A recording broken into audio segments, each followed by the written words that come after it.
Good afternoon, students. Welcome to Vision classes. Subscribe, like, and share. Vision classes. Stay safe at home. जैसा कि हमने previous class में कुछ topic को discuss किया था, relates law for non volatile, volatile, ideal, non ideal का difference और उससे रिलेटेड जो एग्जाम्पल को कैसे आइडेंटिफाई करते हैं, ये सब बातें हम सीख चुके हैं। आज हमारा जो मेन मोटिव होगा, जो हेनरी लॉ है उस पे बेस क्वेश्चन और रिलेटिव लोअरिंग वेपर प्रेशर उस पे जो बेस क्वेश्चन है, उस क्वेश्चन की सीरीज़ को हम करेंगे। तो आइए अब हम स्टार्ट करते हैं आज अपना न्यू सेशन न्यूमेरिकल से on base of Henry law. तो फर्स्ट क्वेश्चन हमारा एनसीईआरटी एक्सरसाइज का यही है। तो क्वेश्चन को ध्यान से देखें। The partial pressure of ethane over A solution containing 6.56 multiplied 10 की power -3 gram of ethane is 1 bar. If the solution containing 5.00 10 की power -12 gram of ethane, then what shall be the partial pressure of gas? तो एक बात ध्यान रखेंगे, हमने आपको Henry law में दो इक्वेशन बताई थी। एक तो ये थी P gas is equal to K H x gas, ठीक है। और एक ये होती है इसमें M is equal to K H P gas, ठीक है। एक ये भी होता है, ये कैसे आता है, क्योंकि एम डायरेक्टली प्रोपोर्शनल पी होता है ऐसे, तो प्रोपोर्शनलिटी को हटाएंगे तो यहाँ पे के एच हेनरी कॉन्स्टेंट आ जाएगा प्लस एम मास ऑफ, ये हमारे पास मास होता है, अमाउंट होता है। तो इस क्वेश्चन को सोल्व करने के लिए हमें इसी चीज़ की ज़रूरत पड़ेगी, ये वाले फॉर्मूले की। कैसे, देखो इसने लिख रखा है जैसे जिसके पीछे जी लिखा हुआ है, इसका मतलब वो अमाउंट की वैल्यू ही है, तो जी का मतलब एम का मान है वो। तो जिसके पीछे बार लिखा हुआ है, इसका मतलब वो प्रेशर का मान है, ठीक है। इसी तरह फिर नेक्स्ट, क्योंकि इसमें दो कंडीशन दे रखे हैं हमारे पास, दो कंडीशन को डिवाइड करेंगे दूसरी से, तो हमारे पास आ जाएगा पार्शियल प्रेशर, मतलब पी का मान निकलवा रहा है हमें हमसे। ये एक कंडीशन में पी का मान मिल रहा है और एक कंडीशन में पी का मान हमें निकालना है। तो देखो अब कैसे करते हैं इस क्वेश्चन को, बिल्कुल आसान है। अगर मैं ऐसे लिखूँ M(C2), इसने पूछा हमारे पास इथेन है ना, इथेन C2H6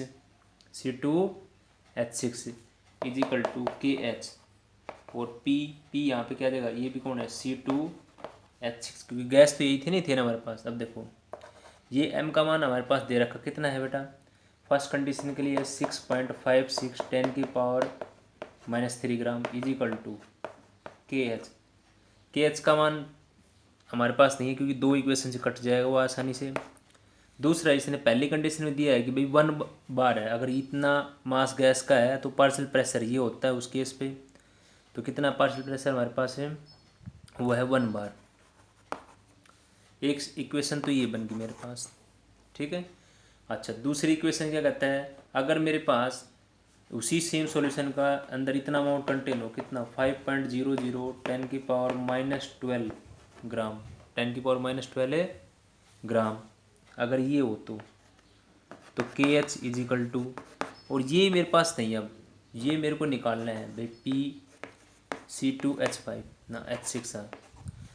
अगर ये कंडीशन सेकंड हो तो सेकंड कंडीशन के लिए आंसर क्या होगा, तो इसका मतलब दो इक्वेशन आ गया हमारे पास, एक इक्वेशन फर्स्ट और एक इक्वेशन है सेकंड। अगर हम इस इक्वेशन को डिवाइड कर देंगे इक्वेशन 1/2, तो हमारे पास इसका आंसर आ जाएगा। जैसे कैसे करेंगे देखो, अब देखो यहाँ पे हमें लिख लेते हैं, जैसे ये लिख रखा यही होगा, डिवाइड हो जाएगा मेरे पास 1/2 का मतलब यही होगा डिवाइड, यहाँ पे लाइन खींच देते हैं ऐसे, ठीक है। ये कर दिया हमने डिवाइड, तो क्या होगा, के एच से के एच कैंसिल हो गया। अब बस हमारे पास आ गया आंसर। आपको ये निकालना है ना, ये पी ये निकालना है ना, तो इधर ये क्या है मल्टीप्लाई में, तो यहाँ पे क्या आ जाएगा डिवाइड में, तो इसको कर दो सोल्व। तो इसको आप देखो, इसको कैसे करेंगे सोल्व। एक बार ये क्वेश्चन आपने सभी ने देख लिया ना ध्यान से। तो देखो ये लिखेंगे 6.56 टेन की पावर -3 ग्राम अपोन में 5.0 10⁻12 इजिकल टू 1 बार अपोन में Pc2H6 ये मेरे को निकालना, ये निकालना, ये ऊपर चला जाएगा और ये इधर आ जाएगा। तो देखो क्या बन जाएगा, ये हमें निकालना है Pc2H6 क्या आ जाएगा 1 × 5.00 10⁻12 अपोन में 6.56 10⁻³ ग्राम। ये भी ग्राम में है। जब इसको सोल्व आउट करोगे आप तो आपके पास इसका आंसर आ जाएगा। और ध्यान रखेंगे ये जी से जी कैंसिल हो जाएगा और ये बार बच जाएगा, तो आंसर बार में आ जाएगा और आंसर बन जाएगा आपका 7.621 बार। 7.621 बार। ध्यान रखेंगे अगर इस टाइप की टर्म को किसी बच्चे को सोल्व करने में दिक्कत आ रही है तो जो चीज़ निकालनी है वो देखो ना बेटा, ये चीज़ निकालनी है तो ये तो ऊपर चली जाएगी और सारे टर्म ये क्रॉस मल्टीप्लाई ये इधर चला जाएगा 1 × में 5.0 10⁻12 है और ये टर्म कहाँ आ जाएगी, नीचे आ जाएगी। जब इसको सोल्व करोगे तो आपके पास आ जाएगा पी का मान आ जाएगा, जो किस में आएगा आपका बार के अंदर। प्रेशर किस में होता है, बार। तो पहला क्वेश्चन हमारे पास ये था। अब हम नेक्स्ट क्वेश्चन करते हैं। अब हमारे पास नेक्स्ट क्वेश्चन है कि भाई Henry law constant for the molality of methane in benzene at 298 kelvin is 4.27 10⁵ mmHg। कहने का मतलब सीधा सा इसने एक वैल्यू दे दी मेरे पास कि भाई हेनरी लॉ कांस्टेंट की वैल्यू दी, तो जो चीज़ गिवन है वो लिख लेते हैं पहले। के एच का मान दे दिया इसने, कितना है 4.27 10⁵ mmHg। ये वैल्यू इसने मेरे से गिवन दी थी। अच्छा, और क्या दिया इसने, और हमसे इसने नेक्स्ट में दिया calculate the solubility of methane in benzene. अब सोलुबिलिटी ऑफ मीथेन का मतलब हमें किसका पता होना चाहिए, नंबर ऑफ मोल्स चाहिए मेरे को। नंबर ऑफ मोल्स का मतलब मेरे को चाहिए NaCH4 ये मेरे को चाहिए। अच्छा, और क्या दिया इसने, एट अंडर 760 mmHg। कहने का मतलब सीधा सा ये है, एक अभी हमने किया था फॉर्मूला था ना मेरे पास, P gas is equal to KH into में X गैस। P गैस मतलब जो स्टैंडर्ड प्रेशर ऑफ गैस है वो किसने दे दिया मेरे पास, कितना है 760 mmHg। तो P का मान ये आएगा मेरे पास। KH का मेरे पास ये रहा इसके अंदर, तो यहाँ पे मैं नोट करूँगा ये जो मेरे पास मान था 760 mmHg, ये मान मेरा किसका बन जाएगा, P गैस का मान बन जाएगा। किसका बन जाएगा, P गैस का बन जाएगा। तो ये लिख देते हैं यहाँ पे। देखो मेरे पास जो चीज़ आई है, P गैस का मान कितना है 760 mmHg, मतलब ये स्टैंडर्ड प्रेशर की वैल्यू है 760 mmHg। तो ये मान हमारे पास आ गया इसके अंदर। अब देखो बस बिल्कुल आसान हो गया अब तो सोल्व करना। आपको क्या निकालना है, देखो यहाँ पे ये मैंने गिवन कर लिख ली जो चीज़ें। अब देखो, अब इसके अंदर मेरे पास P का मान कितना था, P गैस का मान 760, KH का मान मेरे पास है कितना है 7.27 10⁵ इंटू में X गैस, मतलब ये मोल फ्रैक्शन होता है ना, तो X गैस का मान निकालना है। तो X गैस का मान क्या हो जाएगा, P अपॉन में KH, P अपॉन में तो 760 अपॉन में 7.27 10⁵, और ऊपर जो mmHg था और नीचे mmHg था, ये दोनों क्या हो जाएगा कैंसिल आउट, क्योंकि मोल फ्रैक्शन कैसी है, यूनिटलेस क्वांटिटी होती है ना, कोई यूनिट नहीं होती। तो इसको सोल्व करेंगे, इसको सोल्व करोगे तो आ जाएगा आपके पास 1.78 10⁻³ आ जाएगा। ठीक है, तो अब हमने ये निकाल लिया किसका मान, X गैस का मान तो मैंने निकाल लिया। अब मेरे को निकालना क्या है, नंबर ऑफ मोल्स निकालने हैं। अब सीधी सी मतलब ये है, अगर मेरे पास मोल फ्रैक्शन की वैल्यू आ जाती है तो आसान हो गया मेरे पास अब निकालना तो बिल्कुल। अब वो कैसे निकालेंगे, देखो यहाँ तक का सबको समझ में आ गया ना भी, X गैस कैसे निकाला है, P gas is equal to KH into max gas. P gas का मान मेरे पास रहा, के एच का मान मेरे पास रहा, एक्स गैस का मान मैंने निकाल लिया। एक्स गैस का मतलब क्या है, मोल फ्रैक्शन ऑफ गैस। अब देखो, अब नेक्स्ट में हम क्या करें, मान लो मेरे को ये था मेरे पास एक्स गैस का मतलब गैस कौन सी है मेरे पास, CH4 है।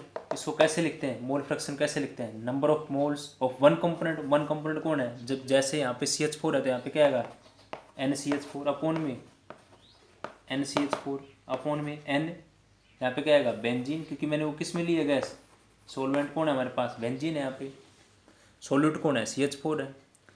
अब देखो, अब इस के अंदर हम क्या करेंगे, मेरे पास ये मान मेरे पास है, ये मान अभी मैंने निकाला कितना, 1.78 10⁻³ इज इक्वल टू। अब हम क्या करेंगे, जो हमारे पास यहाँ पे एक टर्म को मैं नेगलेक्ट कर लेता हूँ, जैसे ये जो मेरे पास है ये वाली, ये टर्म को कब कैसे करते हैं, जैसे हमने किया था ना रिलेटिव लोअरिंग वेपर प्रेशर में, जी N2 is less than N1 ऐसे।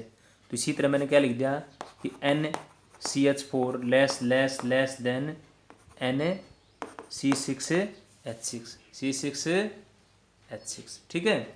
तो हम एक टर्म को यहाँ से नेगलेक्ट कर देंगे, नीचे वाले टर्म को, तो यहाँ पे हम बेंजीन का लिख सकते हैं इसके अंदर। तब देखो, अब मान मेरे को किसका निकालना है, NCH4 का निकालना है, तो ये नीचे वाले टर्म को मैंने नेगलेक्ट कर दिया। तो अब देखो इसको कैसे लिख देंगे, तो वो देखो एक मिनट के लिए, ये 1.78 into 10⁻³ is equal to NCH4 upon में, अब N बेंजीन के लिए लिखना है। N बेंजीन के लिए कैसे लिखेंगे, क्योंकि इसने बोला है, ध्यान देना यहाँ पे मोलिलिटी बोला है ना, और मोलिलिटी क्या होती है, number of moles of solute किस में डिजोल्व होते हैं, 1 kg ऑफ द सोलवेंट के अंदर या 1000 ग्राम ऑफ द सोलवेंट के अंदर। तो यहाँ पे 1000 ग्राम हमने ये लिख दिया, और बेंजीन का मोलिकुलर मास यहाँ से लिखेंगे कैसे आता है, जैसे C6H6 है बेटा, तो 12 को 6 से मल्टीप्लाई करेंगे, 72 + 6 ये हो गया, तो टोटल कितना हो गया आपके पास 78, 72 + 6 कितना होगा 78 हो गया। बस अब आपके पास आसान हो गया। अब बस इस टर्म को कल सोल्व करना, आपको NCH4 का मान निकालना है। तो ये टर्म कहाँ आ जाएगी, इधर आ जाएगा आपके पास। तो देखो इसको कैसे लिख देंगे, तो ये आ जाएगा आपके पास,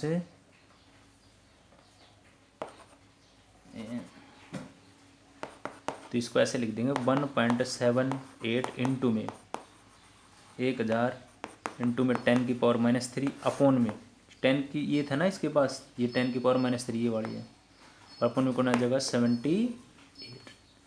अब ये तो अपने आप है वो कैंसिल, ये तो कैंसिल आउट होगी। अब बच गया टर्म गई आपके पास 1.78 डिवाइडेड बाई 78। इसको सोल्व करोगे तो आपके पास आंसर आ जाएगा। इसको सोल्व करेंगे तो कितना आ जाएगा 0.023 मोल पर केजी। मोल पर केजी मतलब ध्यान देना इसके अंदर, इसको हमने मतलब ये पहले उसमें आएगा ग्राम में, केजी में कन्वर्ट कर लेंगे फिर इसको, ठीक है। तो ऐसे आप निकालोगे तो इसका आंसर आ जाएगा। तो ये था हमारे पास क्वेश्चन नंबर 2, ठीक है, बिल्कुल आसान क्वेश्चन। ध्यान देना इसके अंदर, ये मैंने आंसर लास्ट में केजी में लिखा है, आप पहले इसमें ग्राम आएगा फिर उसको ग्राम से किस में कन्वर्ट कर लेंगे, किलोग्राम में कन्वर्ट कर लेंगे, ठीक है। ये ध्यान देंगे यहाँ पे, नहीं ये हमने पीछे जो लिखा है ना, ये तो वो ही लिखे ना भाई, नंबर ऑफ मोल्स निकाले है, मोलिलिटी के केस में लिखना हो आपको, जैसे इसने लिख रखा है calculate the solubility of CH4 in benzene under, जो हमारे पास कितना था 760 mm of Hg, तो हमने यही तो लिखा है। तो ये नंबर ऑफ मोल्स किसके लिए लिखने थे, मोलिलिटी के लिए, सोलबिलिटी, तो इतने मोल इतने केजी के अंदर डिजोल्व करेंगे। तो ये आ गया आपके पास, फाइनल आंसर हो जाएगा 0.023 मोल पर केजी। तो ये इसका आंसर हो गया आपके पास, ठीक है। अब देखो नेक्स्ट क्वेश्चन हमारे पास है, जो हमारे पास एक क्लटर में किए थे ना, colligative property, relative lowering vapour pressure. अब फॉर्मूला हमारे पास ये होता है P0 - PS अपॉन में P0 इज इक्वल टू, यहाँ पे क्या होता है N2 अपॉन में N1, N2 अपॉन में N1, यही होता है ना। अब देखो इस फॉर्मूले की सहायता से करेंगे, इसको लिखा हुआ है कि vapour pressure of water, vapour मतलब सिर्फ एक वाटर का दिया है ना, तो इसका मतलब वो प्योर हो गया, 298 केल्विन इज इक्वल टू ना इज 17.535 mm of Hg। कहने का मतलब तो हमारे पास क्या टर्म आ गया भाई, पी नोट का मान मेरे पास आ गया 7535 mmHg।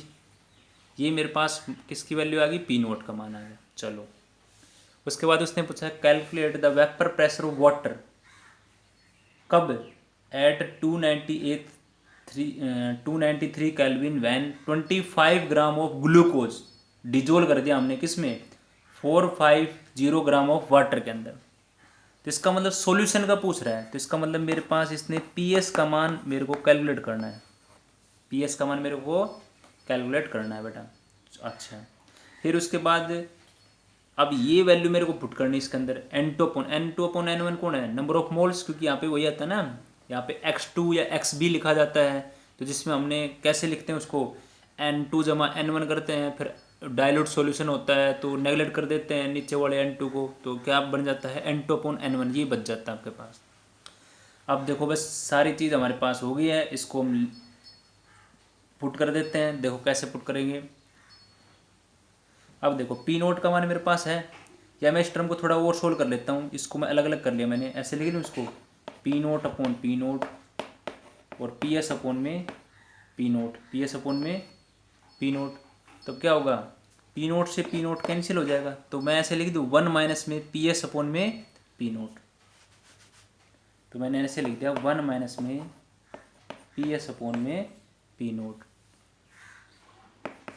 अब देखो अब वैल्यू मेरे पास है वो पुट कर लेता हूँ, पी एस की वैल्यू मेरे पास, पी एस की तो मेरे को निकालनी है और पी नोट की वैल्यू मेरे पास है, तो चलो पुट करते हैं इसको। तो देखो 1 माइनस पी एस की वैल्यू तो निकालनी है भाई, निकालनी है तो ऐसे कैसे, पी नोट का मान कितना है 17,535 इज इक्वल टू, अब देखो N2 कैसे लिखते हैं, N2 कैसे आएगा, W2 अपॉन में M2, और यहाँ पे क्या आएगा W1 इंटू में M1, W1 इंटू में M1। भाई नंबर ऑफ मोल्स कैसे लिखते हैं, मास अपॉन मोलिकुलर मास, तो N2 कैसे लिखा मैंने W2 अपॉन M2। इसी तरह यहाँ पे N1 होगा तो W1 और नीचे M1 होगा, वो कहाँ चला जाएगा, ऊपर चला जाएगा। अब वैल्यू पुट करो इसके अंदर। देखो एक चीज़ ध्यान रखो, तो कौन कौन सी वैल्यू, जैसे 25 ग्राम, ये वैल्यू सब कम है ना, कम वाली वैल्यू किसकी है W2 की।